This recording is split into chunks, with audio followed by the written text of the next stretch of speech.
What's up, Sky Squad? We are in this mother freaking building on this Good Friday.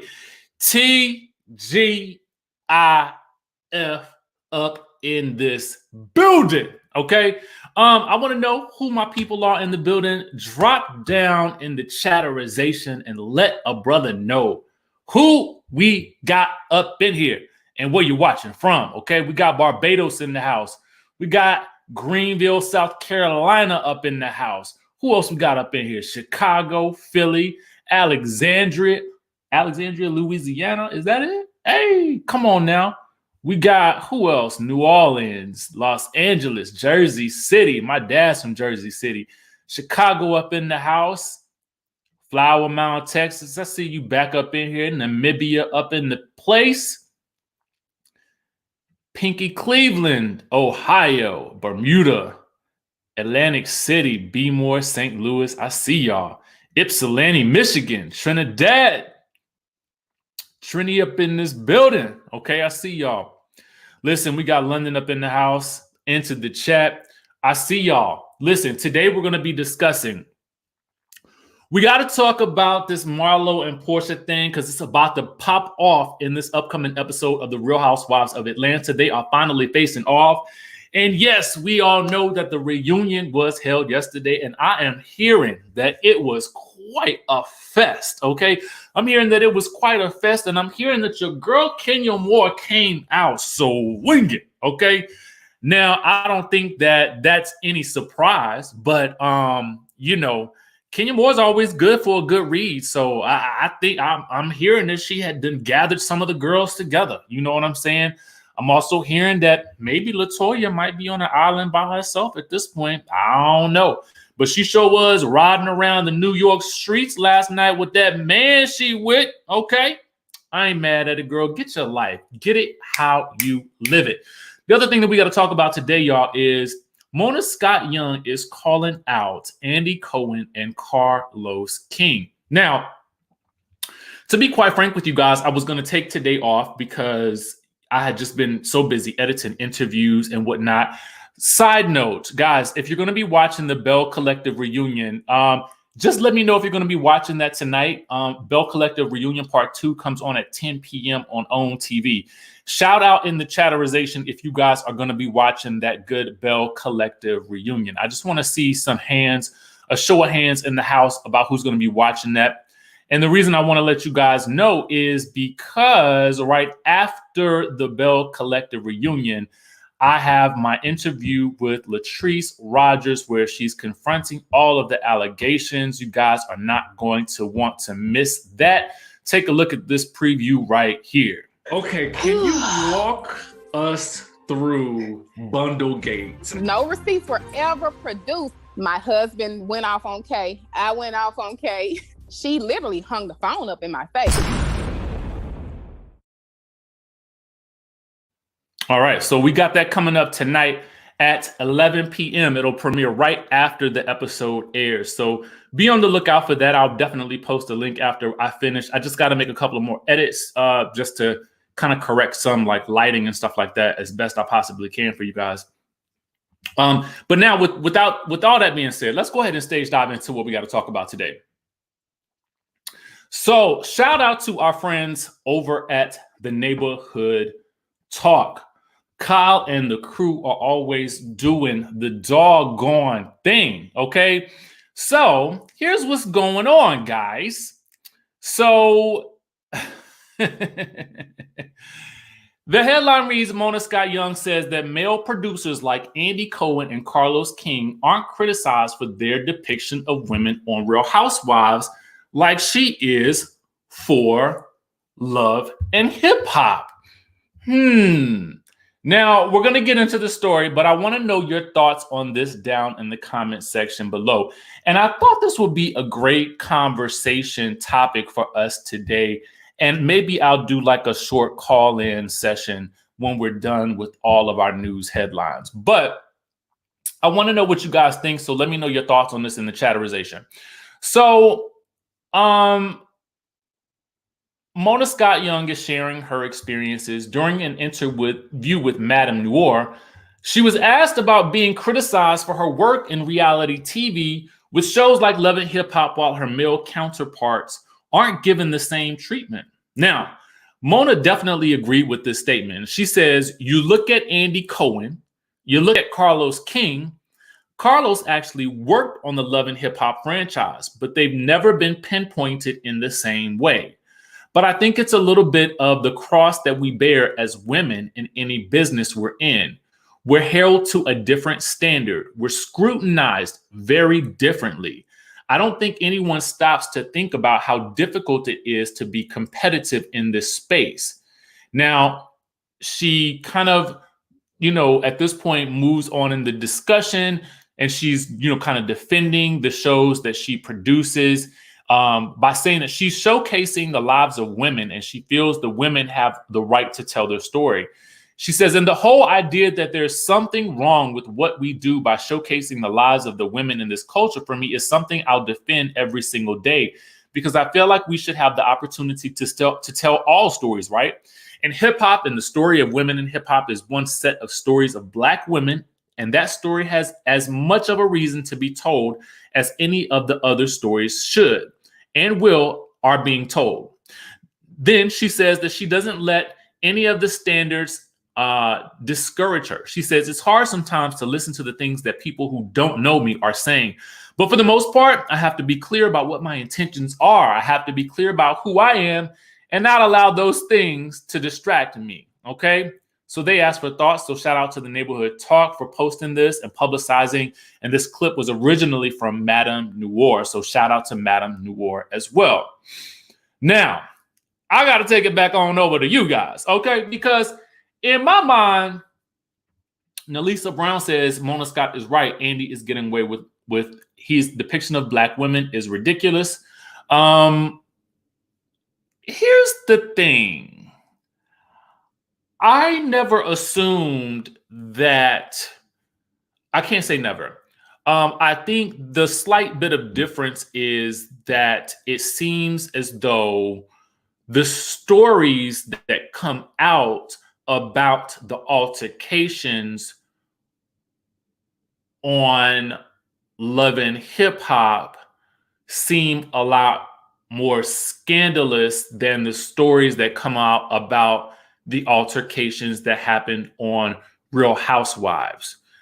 Meaning, it seems to me that the stars of the shows that Mona has are the ones who complain the most about how they feel about working with her. And I don't mean complain as in they're complaining about the opportunity. I mean, they voice their opinions about the way they feel that they were treated. You look at, Tamar's complaints about her. You look at the history of Jocelyn Hernandez's complaints about her. There are numerous other celebrities and stars who have voiced their own complaints about their issues with working on the shows that she produced. So I feel like a lot of it comes from the people who are sharing their experiences.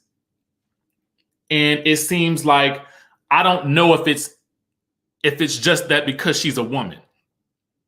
I just think it's their experiences with her.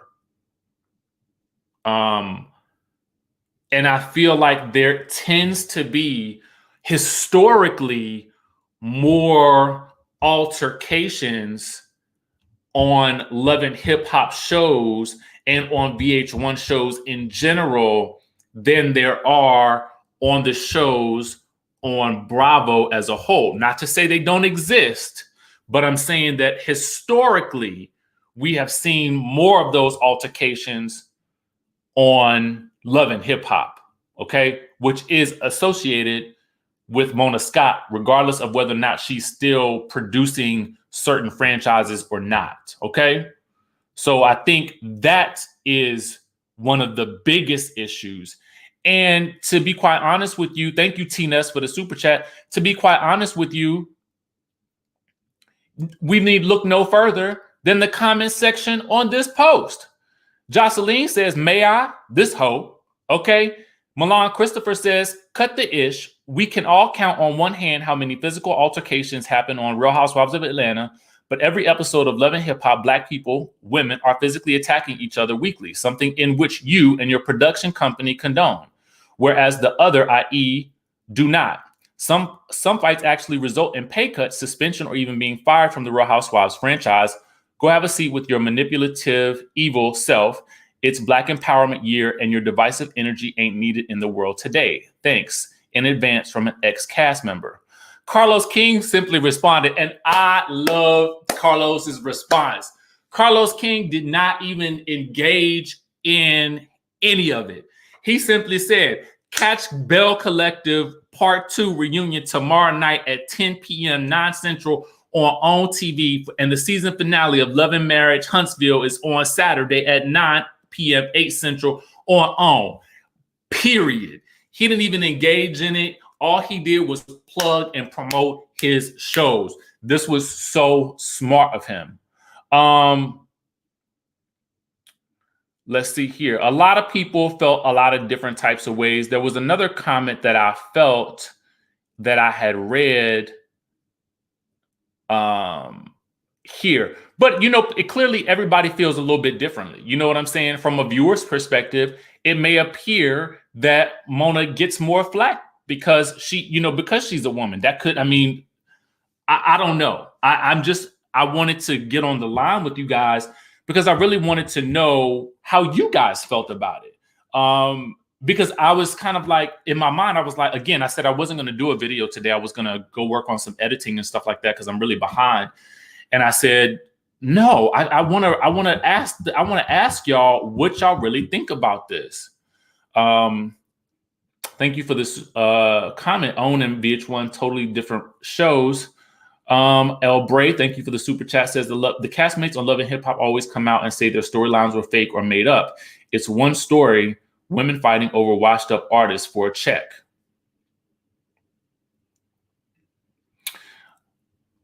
Amarachi says Carlos King is way better at highlighting Black women than Mona and Andy.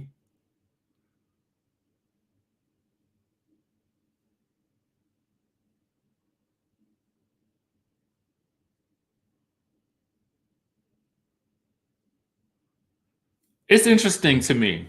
Everybody clearly has a different perspective on this. Tyron, thank you so much for the super chat. We appreciate you.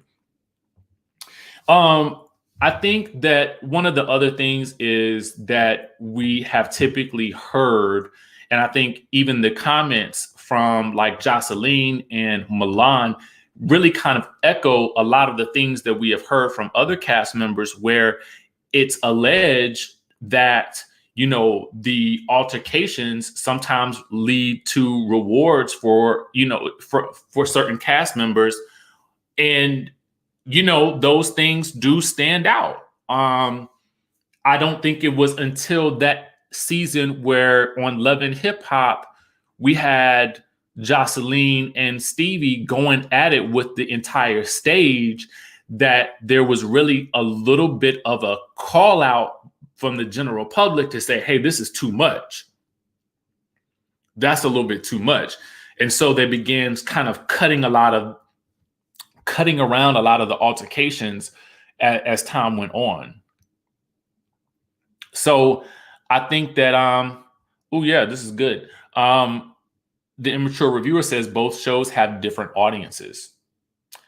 So, that could be true as well. And I think that if we go by her statement, then it would almost lead us to believe that the stories that are in the world of hip hop, in her mind, just happen to feature more stories that end up or result in altercations.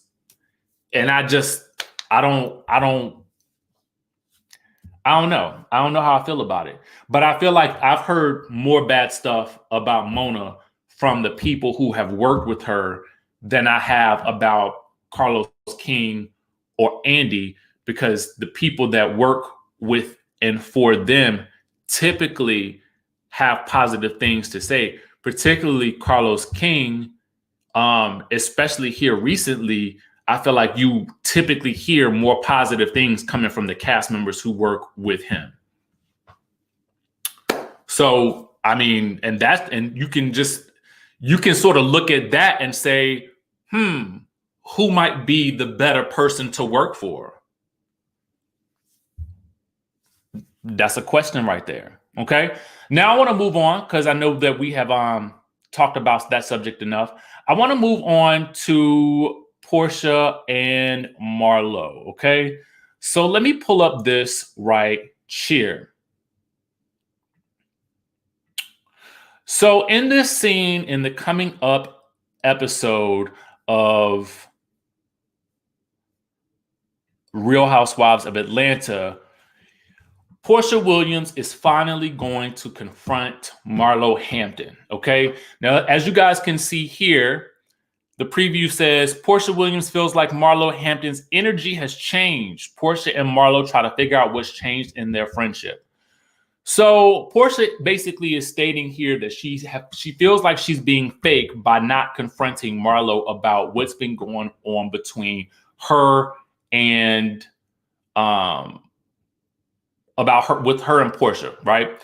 So Porsha says she's finally going to, have a conversation with her. So she pulls her to the side and, basically says, I feel like your energy has changed. So the basic principle here is that Porsha feels like ever since Marlo has become cool with Kenya, the energy has changed towards Porsha. Now, I have felt like this too. A part of me had felt like if Nene was on this show, do I think that Marlo would have made up with Kenya? I don't think that she would have. Bottom line. That's just me. Now, I don't know that because we don't, that's an if. If Nene was on the show, would she have made up with her? Comment down below and let me know what you guys think. If Nene was back, right, I see a lot of no's. Right? So I see a lot of no's. No, no, no, no, no, no, no, no. Okay. So now that we have all established what we think about that, okay, it just seems funny. And this is no disrespect to Kenya. We're just looking at the history here. Okay. So given that there is no Nene on the block, okay, so you're missing that power player. What is Marlo left to do, right? Either she's going to nurture the friendship with Porsha, who to a certain degree seems a bit disengaged from a lot of the show this season, or make up with Kenya, because I'm sure that's a relief because they have been fighting for ages. And, at least and make that situation right. Now, again, I think if Nene was there, Marlo wouldn't do that. But again, that's just me. And y'all know I like Marlo. So I'm not trying to be negative. Now, let's take it a step further. Now, Porsha, I feel like, and I love Porsha, y'all know I do. But a part of me feels like Porsha feels the same way. She feels like she had an ally with Marlo, and now that Marlo has become friends with Kenya, she has lost that ally. So now she don't trust her. This is what I feel.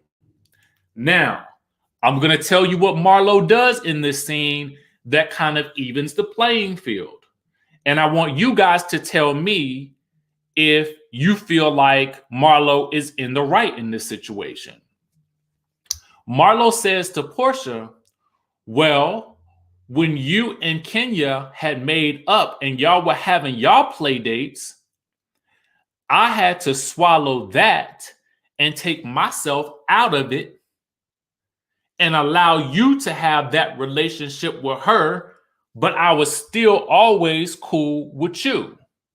Because you were saying, oh no, Kenya's cool now. So what Marlo is basically saying, now hold up, girl. Because when it was you in this position, becoming cool with Kenya, I did not come into your space and tell you that your energy had changed. You were saying she was cool. I swallowed my own pride and just said, let it go. And when she said that, I was like, ooh, ooh, ooh, okay, okay. I didn't even think about that. I didn't even look at it from that position that Marlo, in a sense, could just have been the bridge that got Porsha and Kenya on the same page. But I think the only thing, and I'm with Marlo on this point, I'm with her because she's like, she made a really good point there. And I had to say, oh, right, Tamika, a good point was made, right? But, and somebody hit it on the head. Marlo jumping on the Bolo bandwagon, I think, is what really solidified everything in Porsha's mind. Because the moment that Marlo jumped on that train of that Kenya was on, asking about, oh, well, who was in the room with Bolo? Who was it? Who was doing it? Who was it? You? I want to know who was in the room with it. You know, in every other episode, right? Maybe the first 2 or 3 episodes afterwards, she was seen asking who was in the room with Bolo. So I think for Porsha, that made her raise a side eye because she's like, oh, I know that Kenya is trying to pinpoint me. And now I'm assuming for Porsha and Shamia, they're assuming that Marlo is trying to pinpoint her as well. So it's just like, wow. Like when you think about it, it's so layered, man. It's so layered. And this is why I always say on these shows, everybody's right and everybody's wrong. Because in Portia's eyes, she's looking at Marlo like, girl, you look suspicious. And Marlo may still want to keep that friendship with Porsha alive. But I feel like because of the way she's moving, that's going to be hard to do. Now, with that being said, Emma, thank you so much for the super chat. Alicia, thank you so much for your super chat as well. Says, I'm sending love, DJ Richie. It's over 1,000 people in here. Hit the like button. Yes, we appreciate that. So now what I want to ask you guys is this. Right, Daryl, who says they have very strong, compelling points. Now, Shakira says it is layered and petty and childish. Okay. Now, I want to know, given our discussion about this today, in this moment, knowing what we know now, and I just want to know if this were you in real life, okay, in real life, and I want you guys to just write this down. Whose side are you on ultimately in this situation? Okay. Are you on Porsha's side, or do you understand Porsha's side of view more, or do you understand Marlo's side of or point of view more? Let me know in the comment section down below. Lisa says Porsha, Marlo, Porsha. Porsha,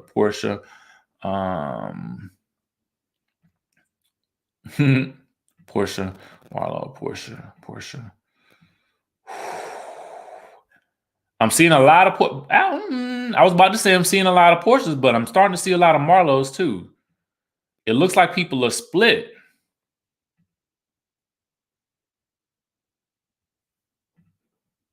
Yeah. It is compelling points. So real quick, because that first conversation with regards to, you know, Mona Scott and the Love and Hip Hop and, you know, and Carlos King and Andy Cohen, I would love to know just a couple of perspectives on it. We're going to keep it pretty short and sweet and, you know, very respectful in our conversation, as you guys always know we try to do. And just give me about 2 or 3 minutes of what you guys think is, who you think is in the wrong and who you think is in the right in this situation with regards to Porsha and Marlo. And then also give me your thoughts on not Carlos King, but Mona Scott calling out Andy Cohen and Carlos King in her statement to Madame Noor. So if you want to jump on the line real quick, the line is open. Okay. Crystal says, if Marlo didn't jump on the Bolo train and stay neutral, I would be on her side. Yeah, see, to me, it's just that when she started moving like that, when she started doing that, that's when it kind of became like, oh, what you doing, girl?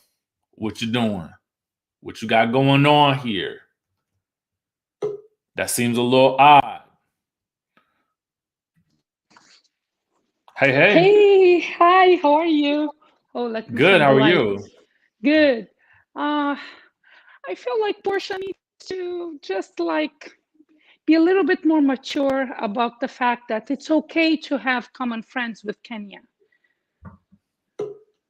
So yeah, she needs to stop that because we can't always like assume that there is an ulterior motive, which just because Marlo wants to be friends with Kenya, like she did her dirty in the past. So her wanting to come clean and make amends is a good thing. So as soon as she did that, Portia's energy changed towards Marlo. This is how I felt it from what I've seen in the show. You don't think it had anything to do with the Bolo stuff? No, it did. No, Bolo is all convoluted in the situation. But even before the Bolo, like she had a little preview of how like Kenya's court. But then, as soon as she saw them coming together down the stairs to the dinner, this is when Portia's eyes were like that. Like she didn't have any of that. I feel like that was the moment everything shifted. If she had a little problem with the Bolo situation, because Marlo, she really tried to dig into Bolo. Like it was after the South Carolina trip. It was when they had the nieces like party. This is when Marlo was trying to, But before that, that was her problem. Like it became a problem because she didn't like that. She goes, "Oh, now we are friends," and she said that in her confessional. So I feel like for me, it's pretty clear. I understand where Porsha is coming from, though, but I feel like she didn't have to draw the line in the sand that much, that deep. She didn't need to do that. All right. Yeah. All right. Well, thank you for that opinion. Would you have any thoughts about the Mona Scott and Carlos King and Andy Cohen? I don't know. I'm not following them that much, but is it does it have to deal with like the costume or what was that? No. That story is a completely different thing. I mean, it's basically about Love and Hip Hop shows, and whether or not, Mona Scott as a producer of those shows faces more criticism for the physical altercations that occur on her shows versus the physical altercations that occur on shows on Bravo and on that Carlos King works on own. So that was kind of that whole thing. But we don't need the comparison with Carlos King. We see that within Bravo shows. Like when it's black, when it's a black franchise, the scrutiny is different. Even within the same show, when it's two black women, it was very different from two white men. When like Chris Bassett and Michael Derby, they had a brawl in the bar.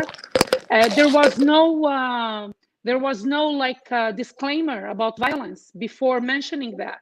Meanwhile, we had plenty of that towards Monique. So we see that within Bravo shows. Of course, I agree.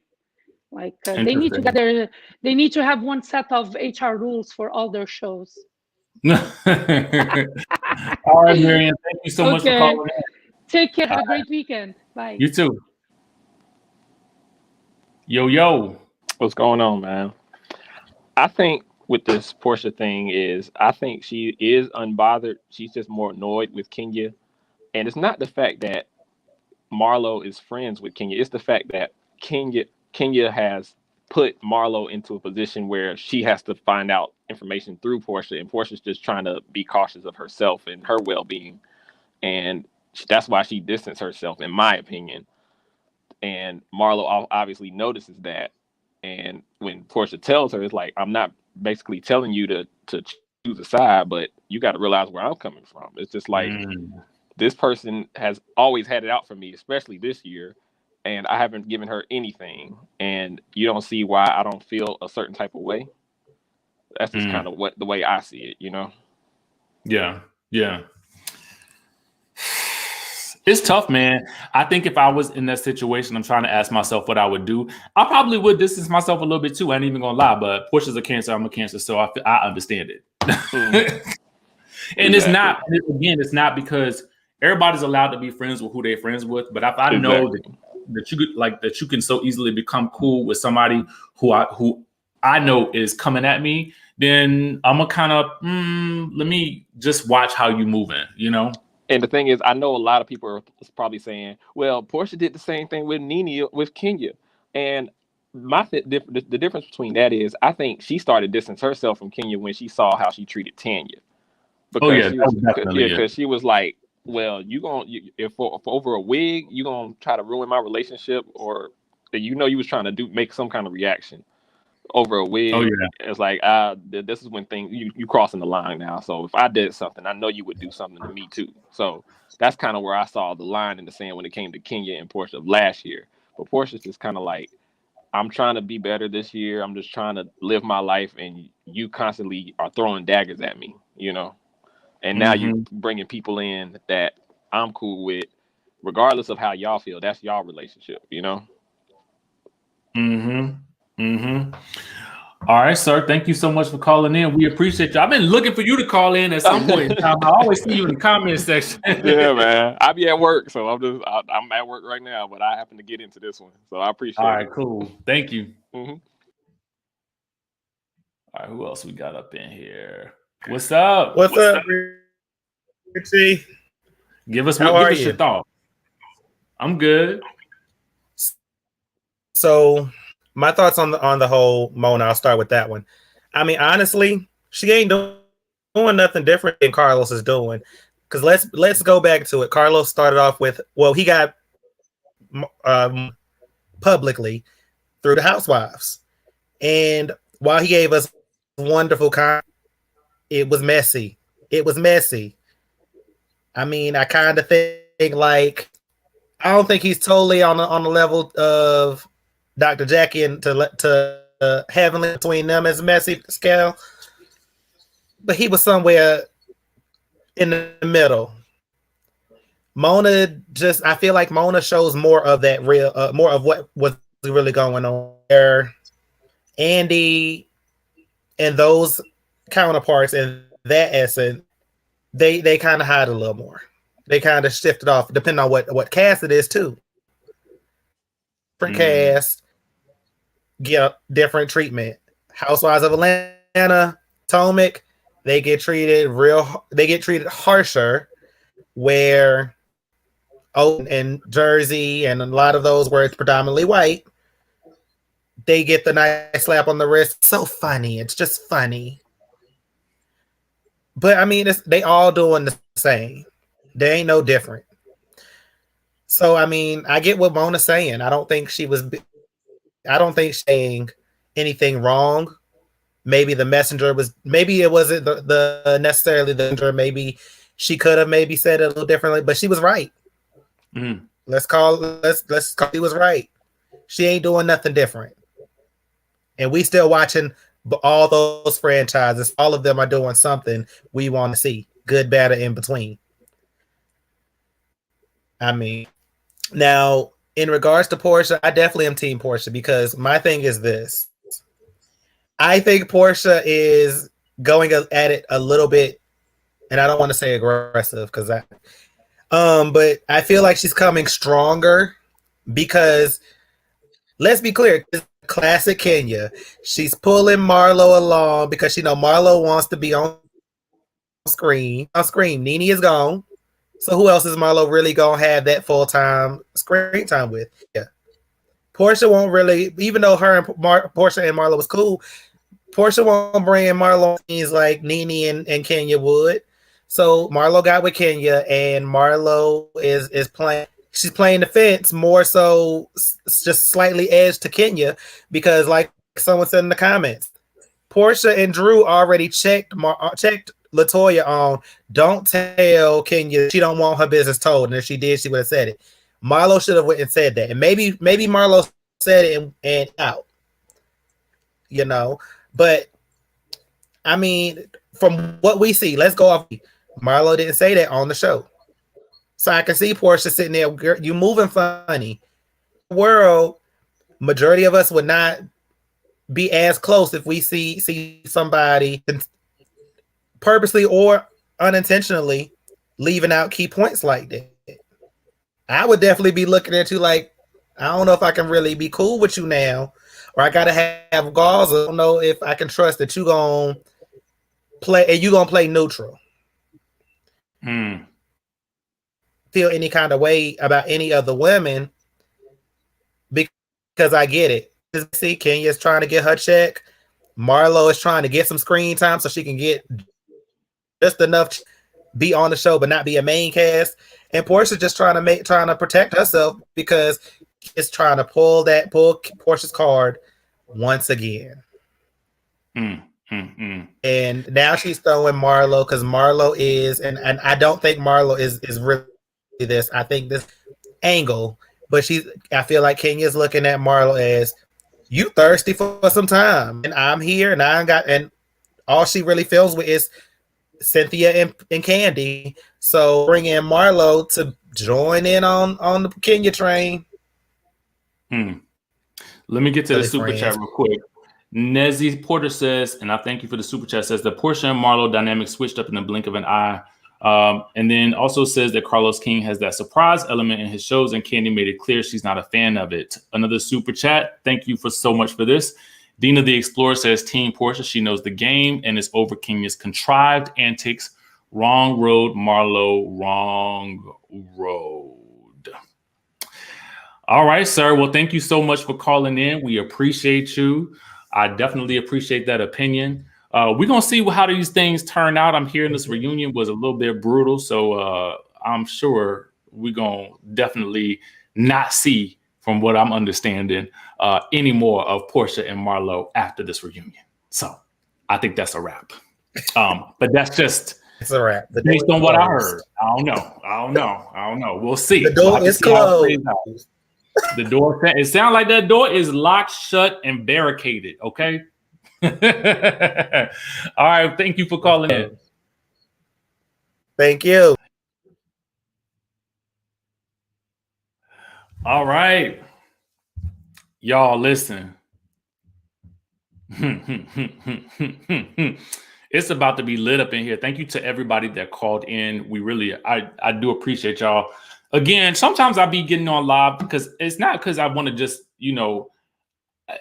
I don't necessarily see myself as somebody that's, just giving y'all news or anything like that. I just consider myself having conversations with a community of like-minded people who like the shows. That's it, okay? And sometimes I need to have these discussions with y'all because that whole situation when it came up about Mona Scott and, calling out Andy and Carlos, I was like, I need some perspective on this. So that's why I had to get on the line and get y'all opinion on the Porsha and Marlo situation as well. Real quick, one more time. Just want to let you guys know tonight we got Latrice on the line right after the Bell Collective reunion. For anybody that just joined in, take a sneak peek at this. Okay, can you walk us through Bundle Gate? No receipts were ever produced. My husband went off on Kay. I went off on Kay. She literally hung the phone up in my face. All right, so that's going on tonight at 11 p.m. right after the season 1 reunion of Bell Collective reunion part 2. So make sure you guys tune in for that. I will post the link as soon as I finish making a couple of last minute edits to get this lighting corrected as best as possible. And with that being said, y'all, I'm gonna catch y'all in the next video.